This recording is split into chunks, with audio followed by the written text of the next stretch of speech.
कीर्तन कसं करायचं, कीर्तन कशा करता करायचं.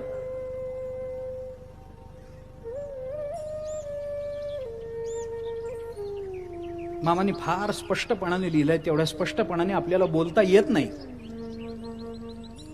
पण कुठेतरी कोणत्या तरी वयोवृद्ध अशा कीर्तनकारांनी, अधिकारी सत्पुरुषांनी कधीतरी हे बोलायची वेळ आलेली आहे. आज पूज्य माधव बाबा घुले बोललेत, त्यांचा अधिकार आहे. कुरेकर बाबा बोलतील, अधिकार आहे त्यांचा, त्यांनी हे बोलावं. कीर्तनामध्ये योग्य अयोग्यता नसते. अमकं कीर्तन चांगलं आणि अमकं कीर्तन वाईट, अमक्या माणसाचं कीर्तन चांगलं आणि अमक्या माणसाचं कीर्तन वाईट.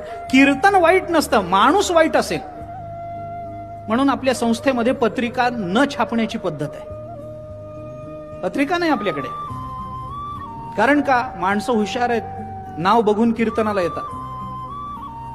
नाही, कीर्तन कुणाचंही असो, ते कीर्तन आहे ना, ती भगवत भक्ती आहे ना, कोण करतो याला मूल्य नाही आहे. त्याच्यात आपलं तादात्म्य काय आहे याचं महत्व आहे, याला महत्व आहे. कीर्तन कुणाचंही असू दे, तो म्हणणार रामकृष्ण हरीच म्हणणार, तो म्हणणार ज्ञानबा तुकाराम ज्ञानेश्वर माऊलीच म्हणणार ना, कीर्तनकार म्हणणार ना विठोबा रुक्माईच म्हणणार ना, विठ्ठल विठ्ठलच म्हणणार ना. आमचं तादात्म्य त्याच्याशी आहे का त्या कीर्तन करणाऱ्या व्यक्तीच्या व्यक्तिमत्वाशी आहे? आमचं तादात्म्य त्या